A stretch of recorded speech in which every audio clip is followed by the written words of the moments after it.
Hello and welcome back to Global Value. In today's video, we're performing a fundamental stock analysis of Expeditors International of Washington, Inc., ticker symbol EXPD. We're looking at Expeditors International today because the business is a dividend aristocrat. So dividend aristocrats are members of the S&P 500 who have consecutively increased their dividend payouts for each of the past 25 years. For Expeditors, they've increased their dividends consecutively for each of the past 28 years. Right now, the business is trading for $108.92 per share. And even though they're down 13% over the past year, that's actually slightly outperforming the S&P 500 over this time frame. Over the last 5 years, Expeditors is up 10.5%. Over the last 10 years, they're compounding at a rate of about 9.5%. And going back prior to the global financial crisis, over the last 18 years, Expeditors International is compounding at a rate of about 8% annually. The business's average dividend yield over this period would be in addition to this compounded annual return, and right now Expeditors International is paying out about a 1.2% dividend yield. Expeditors is about $19 below their 52-week high.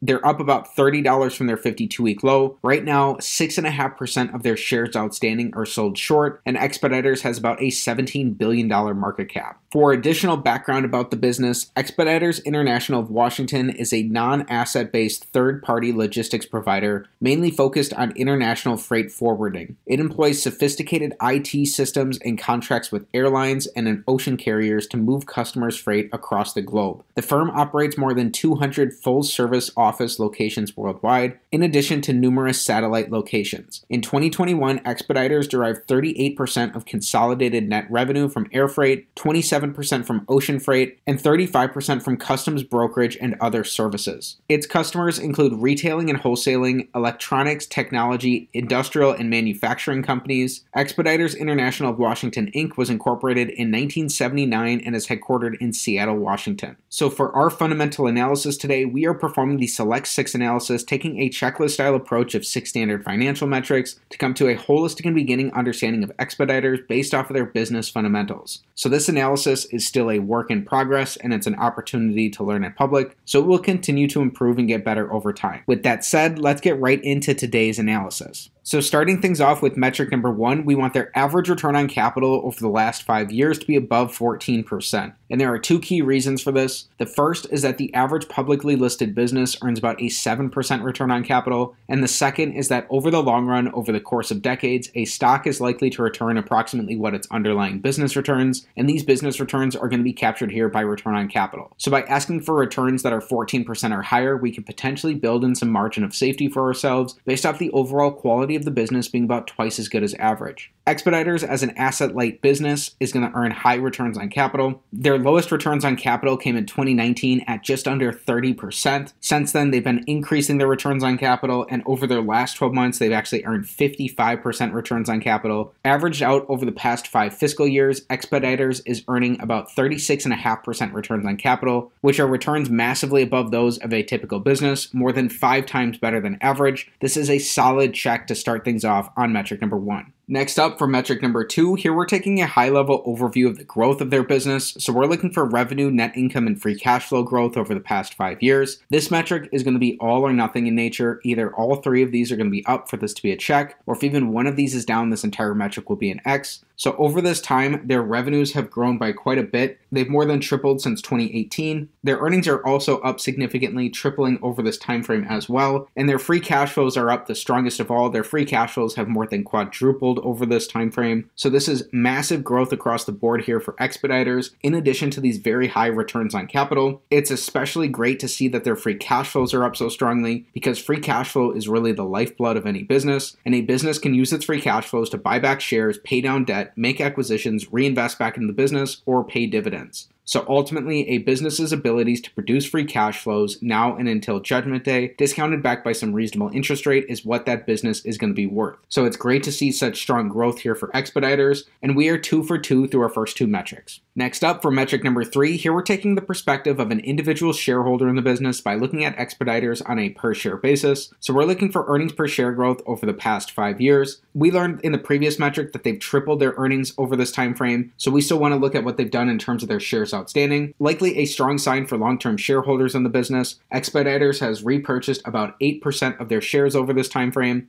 This is important because when you purchase a share of stock, what you're really buying is a fractional ownership percentage in that underlying business. So when a business buys back shares by decreasing the amount of stock that they have outstanding, they're increasing your ownership percentage in the business, which is ultimately going to increase the percentage of the business's profits that you're entitled to without you having to spend a dime. So it's almost as if the company is making a partial acquisition of itself. And so just like with any other acquisition, we want the company to be getting more value than the price that they're paying. You'd likely have to dig in and understand at what prices Expeditors was doing the majority of these buybacks at to determine that definitively. But between strong earnings growth over a smaller number of shares outstanding, this is strong earnings per share growth over this time for Expeditors. And this is a check on metric number 3. Over the last 12 months, they've earned about $9.51 per share. Next up, metric number 4 is going to be very similar. Here we're looking for free cash flow per share growth over the past 5 years for Expeditors. Again, their free cash flows have more than quadrupled over this period, and with their 8% share buybacks, this is strong free cash flow per share growth on metric number 4. This is another check here as they've earned more than $11.27 worth of free cash flow in their last 12 months. That's significantly up from where they've been at over these past 5 years, and through our first 4 metrics, we are perfect so far, 4 checks for Expeditors. Then next up for metric number 5, here we're evaluating how the business is utilizing debt. We don't want to be investing in overly levered businesses because during economic downturns, it's overly levered businesses that are going to be at the greatest risk of poor outcomes. So we want their net debt, which is their total debt minus their cash and their short-term investments, to be below the amount of free cash flow that Expeditors has produced over the last 5 years. Expeditors seemingly has a very strong balance sheet position. After paying off all of their debts, the company is left over with more than $1.7 billion worth of cash currently. They've had negative net debt in all 5 of these fiscal years, meaning that they've been sitting on cash all 5 of these years. And so this is an incredibly healthy balance sheet position for Expeditors to be in, especially as they've been very strongly cash flow generative over this time, and their cash flows have significantly increased. So they produced more than $3.1 billion of cash flow over their last 5 fiscal years, and over their last 12 months, they produced $1.9 billion worth of free cash flow. Again, they're sitting on a $1.7 billion cash cushion, and they're strongly cash flow generative. This is another very strong check here on metric number 5. So our 6th and final metric, the big metric of them all, we want to see if Expeditors can go perfect on our Select 6 analysis today. So we want their average free cash flow to their total enterprise value to give us a yield that's above 5%. If this is the case, this will potentially give us a slight risk premium to the yield of the 10-year treasury and potentially offer us a reasonable starting point for evaluation of the business. We're using their total enterprise value because it takes into account both their market cap and their net debt position, and it's going to give us a perspective of the economic reality of the company that's more similar to as if Expeditors were a private business. So right now, Expeditors has about a $15.7 billion total enterprise value, and we learned that over the last 5 years, they produced $3.1 billion worth of free cash flow, meaning that in an average year, they're producing about $620 million worth of free cash flow. So when we divide their $620 million of their average free cash flow by their $15.7 billion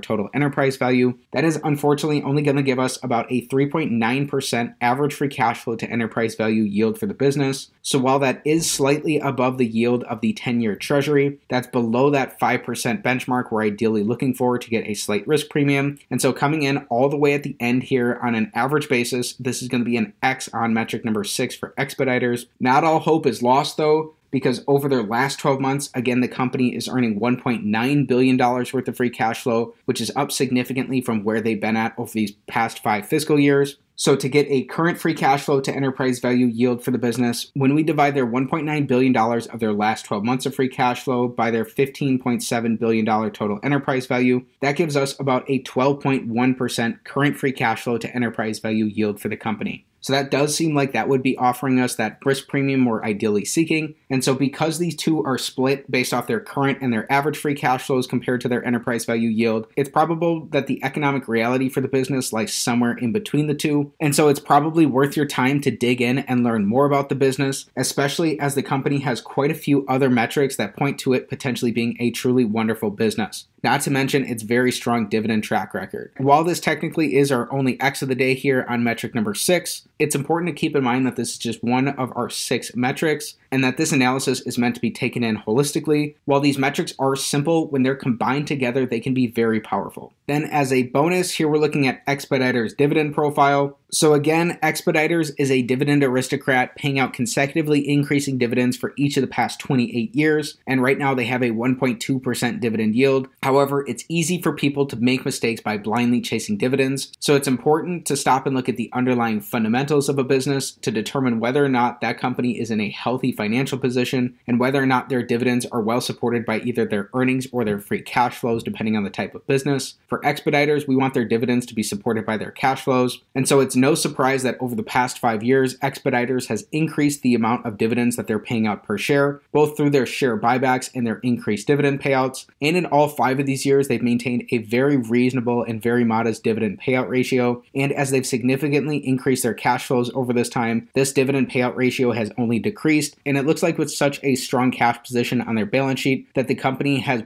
ample room to continue growing their dividend well into the future, provided that it continues to be supported by their strong free cash flows. So it looks like Expeditors potentially has a very sustainable dividend that really seems like it has very little pressure applied to it, especially relative to the cash flows that the company is bringing in. So ultimately, it's going to depend on the overall durability and competitive advantage that this company is able to maintain over a long time. But it's reasonable to consider Expeditors as a potential future dividend king contender. So while it's not a guarantee, that's something that could potentially be the case into the future. Then everything we've discussed so far is important, but there's something missing that in my opinion is the main reason to analyze Expeditors, which takes us on to using a discounted cash flow model to calculate the potential intrinsic value for Expeditors International of Washington. So a discounted cash flow model is just like any other model. Its outputs are going to be sensitive to its inputs. So here we're starting with an average of their free cash flows over their past 5 years, and we're projecting these out into the future based off historical growth assumptions for how the business has grown their free cash flows, dating back all the way over the past 30 years, assuming a growth stage over the next 10 years where the business grows their average free cash flows at a rate of about 11.5% annually, then assuming a terminal stage for the 10 years out after that, where this growth rate declines to only 4% annually. If we were to add in their tangible book value per share today, and we were seeking a potential 15% rate of return from Expeditors, then it looks like a fair value for Expeditors International of Washington is right around $99 per share. That's just about $10 below what their current stock price is.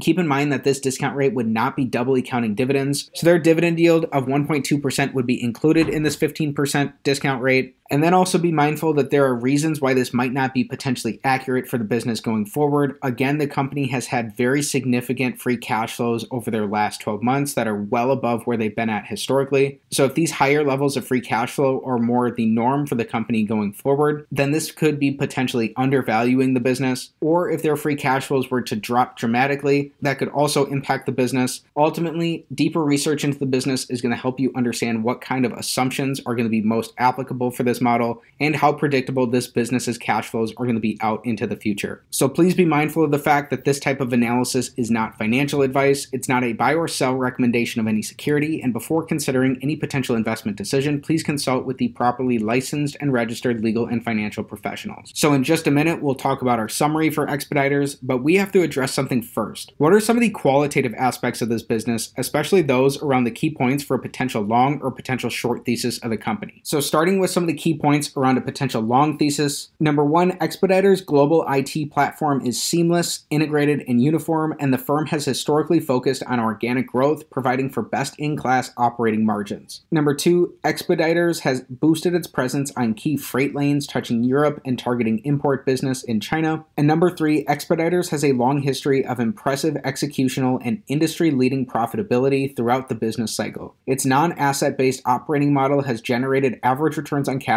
of more than 33% over the past decade. Then for some of the key points around a potential short thesis of the company. Number one, the rising potential for protectionist measures, especially in the United States, could pose a headwind in long-term global trade growth. Number two, in February of 2022, the firm was a target of a cyber attack. First half 2022 results thus saw material volume headwinds and costs, though it's not expected that the business would permanently lose market share. And number three, heavy retail sector restocking and tight air and ocean capacity have been key drivers of exceptional demand conditions over the past few years, factors that are now normalizing off pandemic-driven highs. So hopefully that offers a balanced perspective around some of the key points supporting either a potential long or a potential short thesis for the company. Now it's time for our wrap-up. So in summary, Expeditors almost went perfect 6 for 6 on our Select 6 analysis. They were just slightly off when it came to their average free cash flows, to their enterprise value yield, and comparing that to the yield of the 10-year treasury. Though that did look like it was potentially good on a current basis of their free cash flows, the business is sitting on $1.7 billion worth of cash after paying off all of their debt, and they're strongly cash flow generative. They bought back 8% of their shares over the past 5 years. Their revenues, earnings, and free cash flows are up quite dramatically over this time. And the business has really earned exceptional returns on capital, earning 55% returns on capital over their last 12 months and 36.5% returns on capital over the past 5 fiscal years. Looking at their dividend profile, it looks like the company's dividend is very well supported and very healthily maintained by the cash flows that the company is bringing in, and that they'd likely be able to continue growing this dividend for a long time into the future, likely continuing to add on to the sustainable track record of being a dividend aristocrat. Then finally performing a discounted cash flow analysis of Expeditors International of Washington. If you've done the work and you believe that those historical growth assumptions are going to be potentially accurate for the business going forward, then it looks like if you were seeking a 15% rate of return, that a fair value for the company is right around $99 per share. That's about $10 below what their current stock price is at, and that's well within the range of where they've traded within the last year. So as you're staying patient, you would just want to do deeper work into the business and understand if that's truly reasonable or not. So there are reasons, especially what we touched on in their qualitative factors, why that might not be the case going forward for the company. So again, it's worth reiterating that this type of analysis is not financial advice. It's not a buy or sell recommendation of any security. And before considering any potential investment decision, please consult with your financial advisor. This analysis instead serves as a beginning and holistic understanding to help you determine whether it's worth your time and energy to dig in and learn more about Expeditors International of Washington. One resource that will definitely help you stay up to speed with what's going on in the market and help you learn more about the business is Seeking Alpha. Checking out Seeking Alpha directly supports the channel as I'm part of their affiliate program. So most of you probably know Seeking Alpha as a source of community-written articles on different stocks.